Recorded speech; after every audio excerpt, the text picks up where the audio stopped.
cats, I am the nerdy Neko, and welcome to the Cool Cat Cafe. Today, we are going to be looking at the infamous 2022 superhero film, Morbius, based on the Spider-Man supervillain of the same name, starring Jared Leto, who you may remember from another superhero movie, Suicide Squad. Yay! This movie follows Dr. Morbius, who suffers from a disabling blood disorder, which does not have a name, trying to find a cure. However, this venture leads to him basically becoming a vampire. Now, I'll admit, I'm not that familiar with this character, so I may be a bit more biased in this review, even though I am a Spidey fan. Now, why the heck is it based on an obscure villain like that? Well, I'm sure Sony wanted to capitalize on the villain universe they started with the likes of Venom and Venom 2. And I would say Morbius suffers from some of the same issues as Venom, though I actually genuinely enjoy Venom. Now, what problems, you may ask? Well, kinda like the main character barely ever showing they're a villain, except when they do something that's not even really their fault. They're both kinda just victims of their circumstances.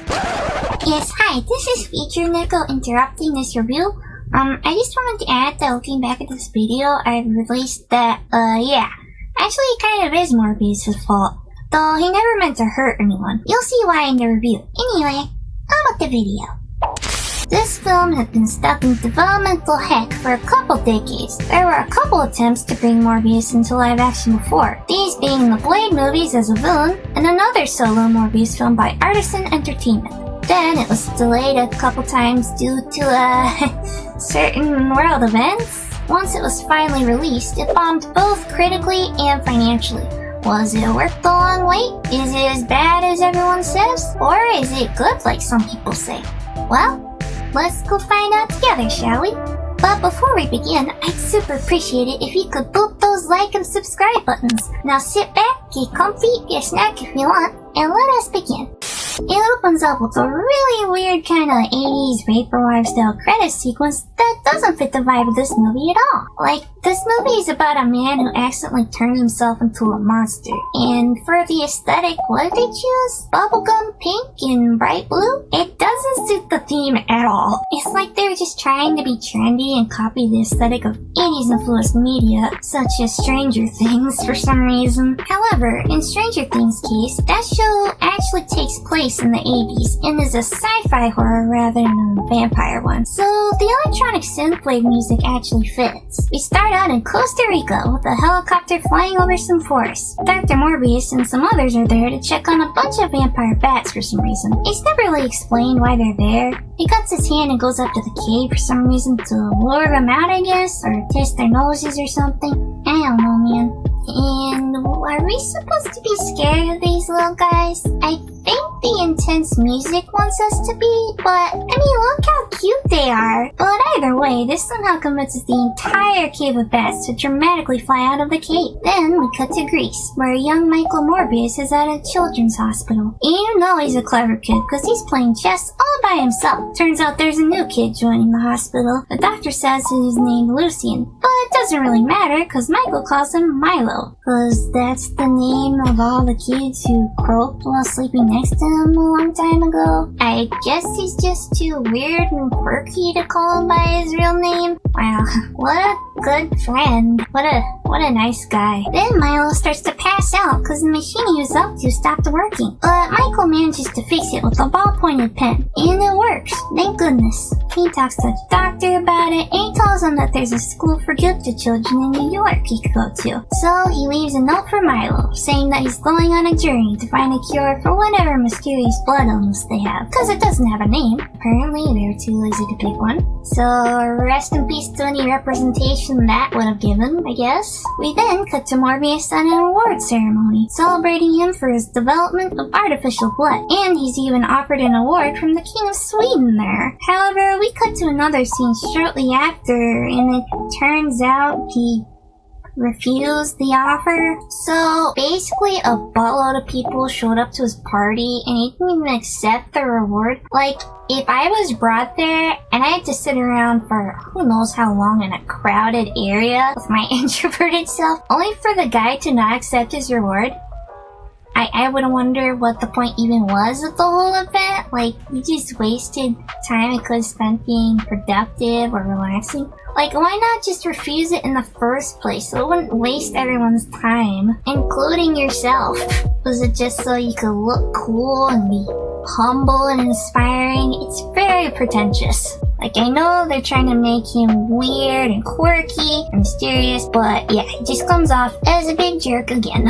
Also, he's venting about this to a little kid patient? What the heck? Who does that? Yeah, but who does that? That's what I'm saying. Soon enough, love interest lady appears and asks to talk to Morbius. I genuinely don't even know what her name is. We go out in another room and it turns out he's been mixing bat and human DNA together. To be honest, it's kind of hard for me to understand what they're saying because it's really weird and echoey in this place. Love interest lady then finds Morbius' tank of bats, which he just has in his office, I guess, and glares at them for some reason. It's not like they asked to be there. Okay, can we just talk about how many he basically captured in this little tube thing? It's a little ridiculous. He didn't need that many for his experiments, did he? He stole pretty much the entire cave's worth. That'd be like an alien abducting a whole neighborhood just for research. But yeah, then he says it's just like an aquarium for bats, so I guess they're just for decoration.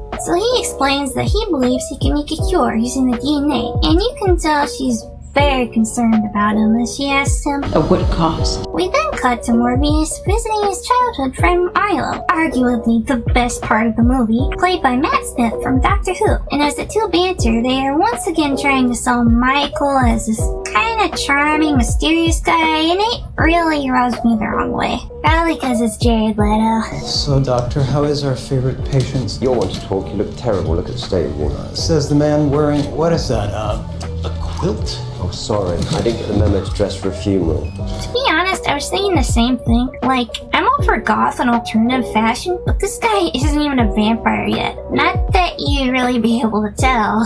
Which I know can be blamed on his blood disorder, I guess, but still. As for Milo, all I can really see is a grumpy, disabled 11th Doctor, to be honest.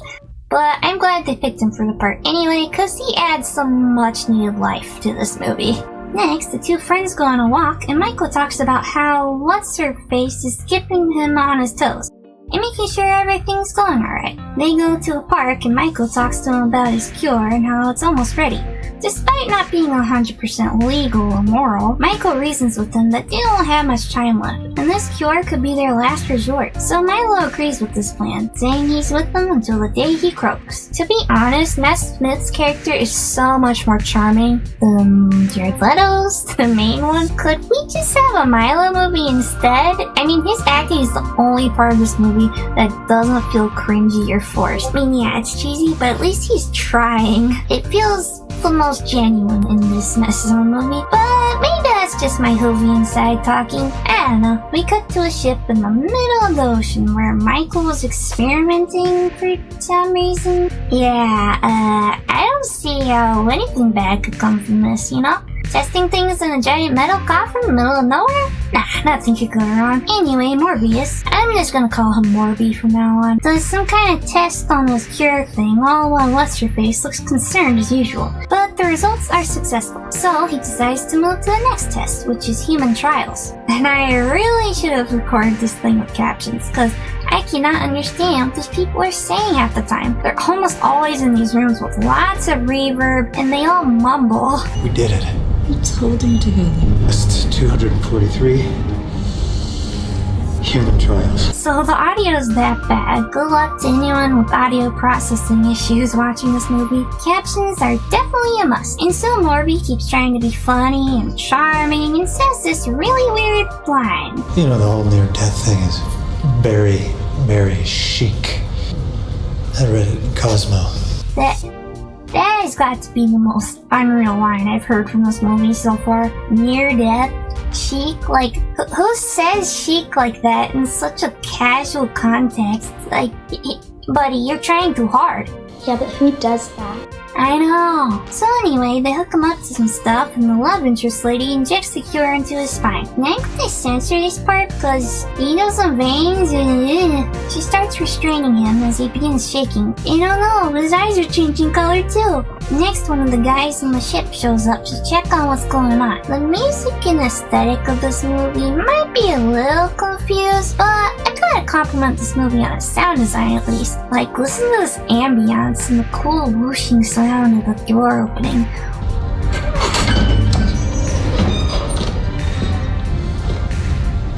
I don't know if a ship really sounds like that, but hey, sounds really cool in sci-fi at least. Suddenly alarms go off as it turns out our boy Maury has disappeared from his gurney, so they start to look for him. If they cast this lady because they wanted a character who had being concerned as their main personality trait, they cast her pretty well. So, our supportive lady and random armed man investigate and then find Morby already hanging upside down from the ceiling, which I honestly think is kind of funny. So the armed guy tells everyone to go down to the lab, and Morby falls down from his perch. And Morby hasn't even done anything, and the bad guy is already shooting at him. A true American. Concerned lady closes the door on them both. Meanwhile, more guys with guns go down to the lab where Morby is starting to feed off the guy. So concerned lady watches and tells him to stop. And Morby just says this. Huh. Weird. I didn't know that vampires sound like Tim Allen. I mean, seriously, he sounds like he's telling his mom to stop waking him up early to go to school. Then alarms start going off, and this greasy-looking vampire does not like all the noise. So, of course, he begins headbanging against the window, and throws stuff around in this ugly PS1 cutscene. I think that would hurt my head more when there's already loud noise, but to each their own, I guess. You're hurting yourself! Stop! I know, I'd be crying too if my love interest looked so poorly rendered. Then all the armed men on the ship go after Morby, and concerned lady tries to protect him. She gets pushed out the way and she passes out from banging her head on some equipment. Great female character movie. And with the power of anime protagonist rage, Morby breaks free from the window and... gosh, does he look like he stinks. Why does turning into a vampire mess with your hygiene? You could probably just unalive them with his breath. The action scene, like all of them in this movie, feel more like a PS3 game than anything else, which I don't think anyone would want to play, cause his vampire form looks stinky. So all the armed guys try to escape, and they try to make it really scary by having one guy get dragged off into some ominous mist. But it's honestly just funny with how stupid this movie is. And these hooligans are shooting into the mist. Bruh, they're shooting in the fog. What if they just shot his legs? They're a bunch of bakas, bro. Then Morby just drags his nails on one of the pipes for some reason and slaps a guy to death. Next he grabs another guy and attacks him. And this is shown the POV shot that flips through the air. What is even happening here? So Morby passes out on the ground and wakes up to find himself in his vampire form. He gets up and looks at a conveniently placed mirror to find, oh gosh, he's ripped now for some reason. In usual superhero fashion. Yeah, I never wanted to see Jared Leto with man boobs, but yeah, here we are. So later some people show up to the crime scene, and it turns out he left an origami of a bat. I guess he's already accepted he's a bad guy now. That was quick. Like, if I had just done all that, leaving a little Easter egg wouldn't be on the top of my priority list. Morby's friend sees what happened on the news, and yeah, I just wanted to show you his cool sweater, to be honest. Why is it that Morby's friend is so much more interesting and stylish? So Morbius goes back to his lab and records his findings, and I'll admit, okay, so this scene, it's actually kinda cool, them testing new abilities and stuff, but then he shows us his echolocation and his eyes change for some reason. That is not how echolocation works. It's not a vision thing.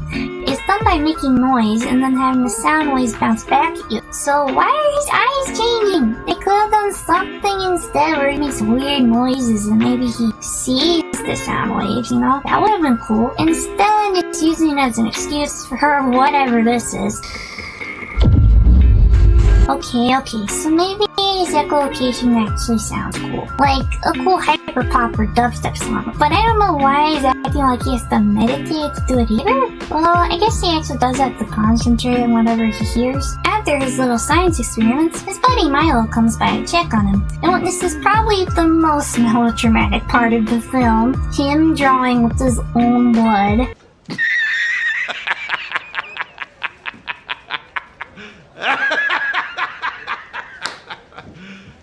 You serious? Movie, if you're trying to be scary, it's not working, okay? Why wouldn't he just tell him, bro? That's hilarious. He didn't have to just waste blood like that, you know? If he's low on blood, why is he gonna use it to communicate when he can just... Clearly, they can just talk. Milo's talking to him.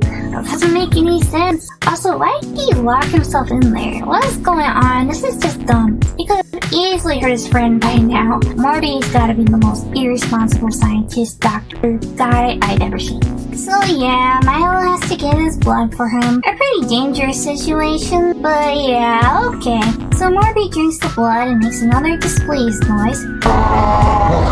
And Milo tries to give him a head pat, and it doesn't calm him down. Milo sees how this has affected his friend and begs and whines for him to cure him too. But Morbius refuses because it's a curse and it's gotten people unalived. Morbius has a teenage meltdown and yells at him, all while looking like emo zombie Jesus or something. We later cut to a nurse working late at night in a hospital when she thinks someone's following her.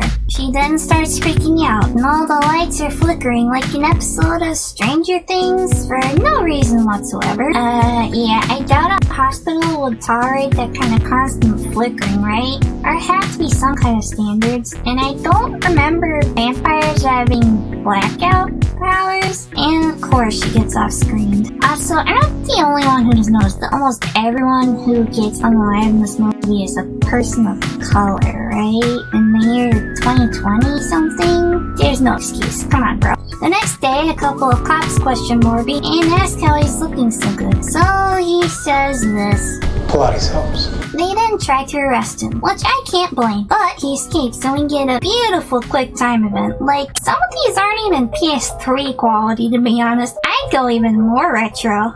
And yeah, I'm sorry, that's retro now. I know, it hurts. So he goes up to the rooftop and there's all this wind blowing and it really keeps him on his toes, I guess? He almost falls off the edge and somehow keeps his hood on the entire time. But he ends up being taken in anyway. The cops question him about the murder of the nurse, and Morbius then says that he worked with her every day, as she was apparently a good person? I don't remember her showing up if she did. Funny movie, you couldn't have shown us that? Not even just her waving to say hi or her checking in on him? You know, something that would have made her death actually impactful and mean something? He didn't even seem to react that much when he found out. He just looked like he was worried about himself, which he probably was. This movie broke one of the most important rules in storytelling. Show, don't tell. Of course there are some exceptions to this rule, but definitely not when it comes to a character who later gets unalived for plot. So Morbius asks if he can have his artificial blood, but the cop says no because it's in evidence. And this is his response. I'm starting to get hungry. You don't want to see me when I'm hungry. Oh boy, when this movie tries to be funny, it is so uncomfortable. Even this James Gordon ripoff here is cringing. Thankfully, the movie becomes more bearable when our beloved disabled 11th Doctor comes to the rescue. I mean, that's basically what his character is at this point, so... pretending to be Morbius' lawyer. Turns out he snuck in a bag of blood for him, which he drinks, and becomes a swole vampire thing, and with the power of pixie dust, Morbius flies out the window, and becomes smeared orange chalk again. He runs through the city along some poorly rendered buildings, like it's a platforming game or something. As he's running around, he hears his buddy Milo attacking someone, and it turns out he's the other vampire. Yet another lame off-screen death. Finally, this is the point where the movie suddenly gets a lot more interesting and fun. Vampire Milo is the best part of the film, to be honest. Can you blame me for feeling that way? Matt Smith brings some much needed emotion and personality to this mixed up movie. I mean, look at how smug he is now that he has this power. If you ever wanted to see the 11th Doctor become evil as a little treat, then go to about halfway through Morbius and enjoy his handy performance. And he really hams it up. Thank goodness. Milo, you have to stop. You have to stop. You have to stop denying who you are. It's boring. We can go anywhere. We can do anything. Let's go. Let's have some fun. While I can't stand Jared Leto's character, I think Matt Smith was a great foil for him. He's clearly still got a kind of childish mindset, and I mean, honestly, that would have been fun to watch. And isn't Morbius supposed to be a bad guy anyway? They do fight it off in the subway station. I guess because the writers remember the superhero movies are supposed to have action in them. I don't know, to be honest, I feel like if they've been buddies for that long and have gone through so much together, feeling like the whole world is against them, they should be able to just talk it out. But what do I know? I think they tried to make this fight look really impressive with a single shot, but the effects don't give it justice at all. I mean, the vampires just look kind of gross and ugly. Maybe that's the point. I mean, they definitely don't look cool, at least. But hey, at least Matt Smith is having fun. I'm sure he was excited to play the monster for once. It really does feel like the same character as 11, just maybe a bit more whiny and evil. But he's just so British and polite. I love it. Whoa, that eye almost looked like a kiss, bro. After some Matrix-style bullet dodging, he beats up the cops to a pulp and embraces his cheesiness. Like, I would honestly love to see what these scenes look like without music. How awkward would they be? This is supposed to be a horror movie, right? Because he isn't scary. He's opposite. He's hilarious. They go to a lower level and keep fighting. Oof, with these angles and closer shots, you can really tell the makeup or effects are not that good. These look more like they're for a zombie than a vampire. For some reason, Morbius really needed to use his echolocation to help him realize that a train was coming.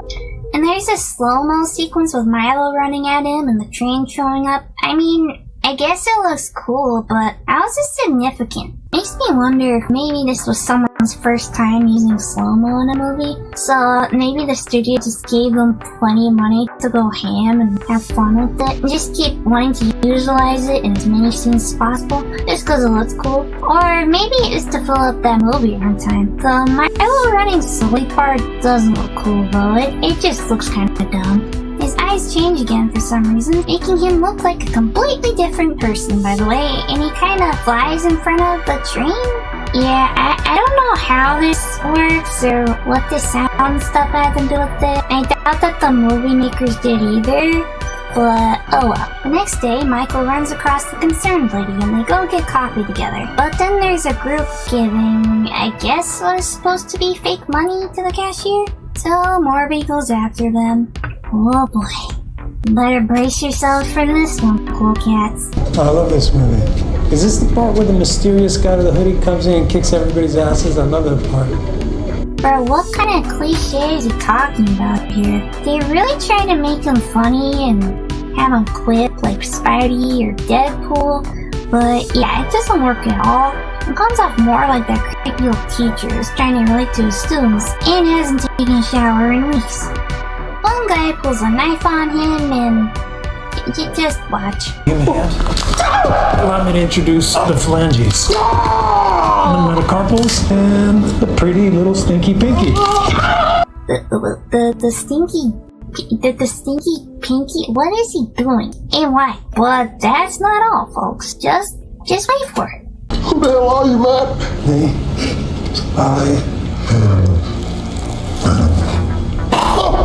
I hate this so much. They really try. Though to be honest, I don't know if this is actually funny and I don't want to admit it, or if it's just so stupid that it's hilarious to laugh at. Nobody. You wish you were Venom. At least that movie was actually decent and fun, even if it also didn't do the anti-hero thing in the best way. After that, he takes over their lab, which I still don't know for sure what they're doing with it, to be honest. And, you aren't ready for what happens next. Try to guess. No, you're not ready. Put my hands against, put my best against, put my 10 to 10, put my spend to spend. Have sex, Bro, this scene kills me. When we were gonna watch this movie, I did not know I was signing up to see Matt Smith dancing seductively without a shirt on. Is this a TikTok thirst trap? Why? But you know what? Maybe he's just vibing. Maybe he's gaining confidence and feeling himself. I shouldn't judge. We can judge Morby though. Stinky pinky. So we go to Morby's new lab with his concerned friend, whose name is apparently Martine. she gets chomped by her cat, which makes Morby go into vampire mode. But it's okay, cause she snaps him out of it like a mom getting their ADHD kid to respond while playing video games. And of course, we get an obligatory romantic scene on the top of a building, because every superhero has to have a love interest to save, and the movie tries to make us think these guys have chemistry, which they really don't, except when they're doing scientific stuff, because that's where there's literally chemistry. And they proceed to eat each other's faces. Like, I knew he was a vampire, but I didn't know he was a Skyrim vampire. I didn't think he was a cannibal, too. Anyway, I hope the actress was paid enough for that. Then we have a scene where the guy who used to check in on Milo and Michael as kids goes in to check on the newest vampire. And of course, the doctor, Milo, keeps up his campy charm. And once again, it kind of is the same eccentric performance, and I can't take it seriously, so I'll have a few clips. Do you disapprove? What's the matter, Nicholas? Is Daddy cross? Yeah, I never want to see Matt Smith say daddy again. I kind of do at the same time, because that was funny. Nicholas tries to offer him help as long as Milo stops his violent ways. So, like a child, he backs that drink away. I guess that was supposed to be scary? Well, if that's the case, making horror movies is easy. Just add that sound anytime you want to scare your audience, bro. Then he impales poor Nicholas for no reason and proceeds to throw a vampire tantrum. Pretty creepy. But don't worry, we get more tantrums when Morby finds out Nicholas was left to die. So we get Nicholas's death scene, and just like all the others in this movie, it's hard to feel any pain when we barely got to know this character at all. If there had been more scenes to show Nicholas's bonds with Morby and Milo, maybe them goofing off, or him checking in on them when they're adults, maybe then this would have hit harder, but nah, not really. Like everything else in this movie, it kinda just slapped it together and called it a day without much effort. Three-dimensional characters? What else? That's when Morbius hears Milo calling him, and we get an uncomfy close-up to him and the concerned love interest. So Morby, in his vampire ape getup, goes to save her, taking his precious time on the way. He uses his echolocation to find them, and okay, to be honest, I have to once again hand it to the sound design, cause these echolocation powers actually do sound cool, like a basic dubstep song or something.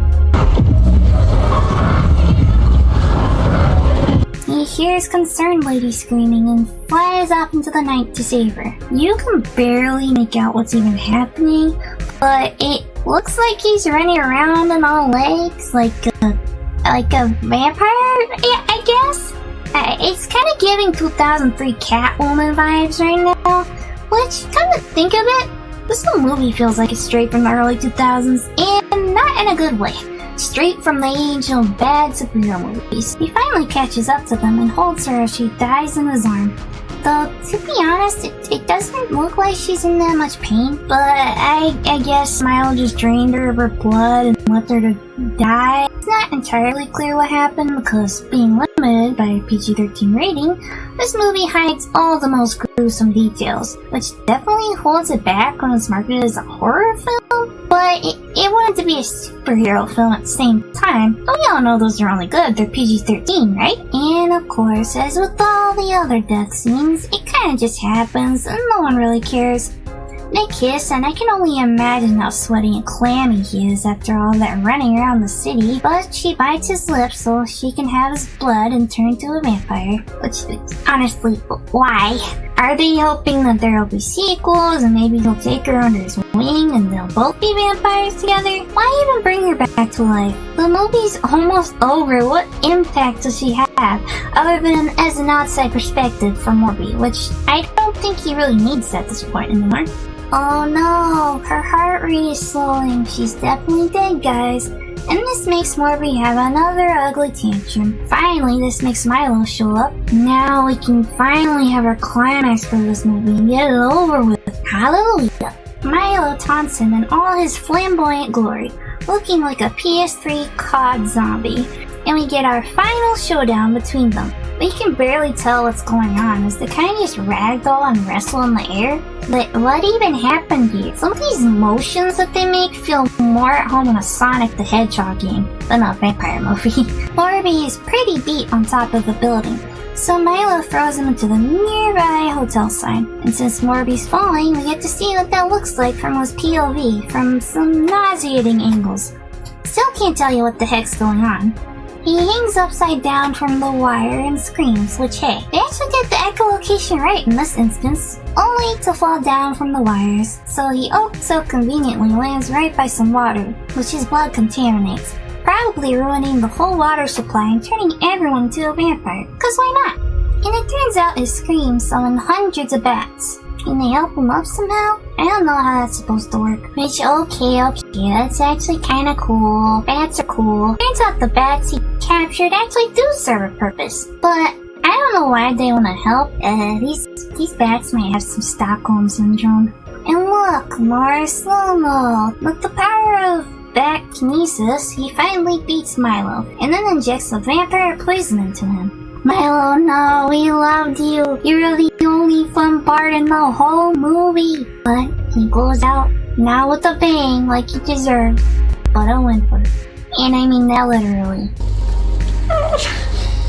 What even was that? But I guess it fits his childish personality. And yeah, ironically the only actually sad death in this movie is for Milo, the villain, which you know you messed up if the only impact with death is for your big baddie. But it's cause they actually had scenes together that showed their chemistry, and Morbius gave him the name Milo, so that makes him feel more special.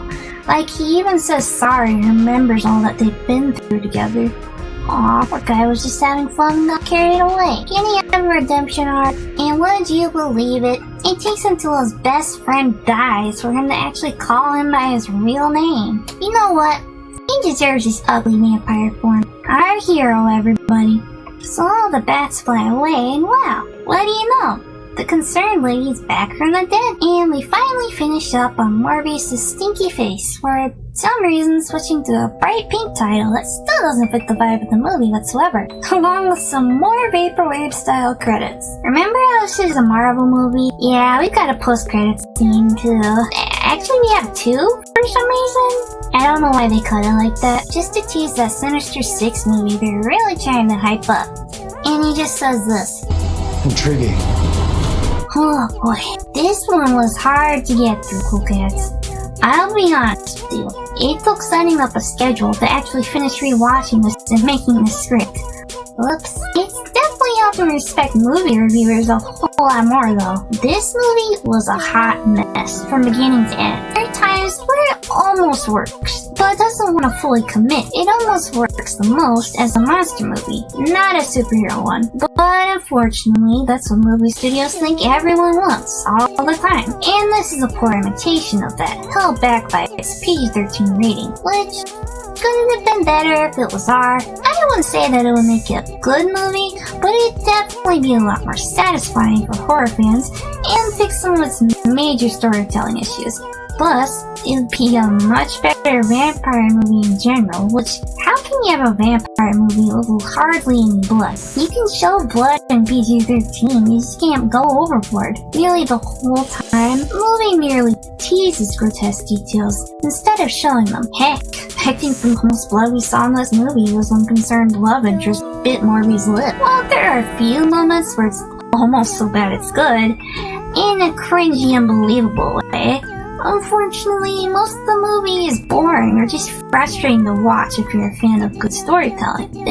But for what it is, if this movie wants to be a vampire flick, it does not have the bite that it requires.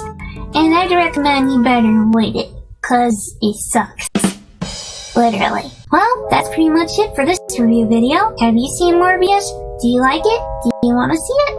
No judgment here if you do. We all enjoy different things, and I love hearing people's different opinions. Heck, I like a few quote-unquote bad movies myself. Thank you so much for making it through this video. That's it for today.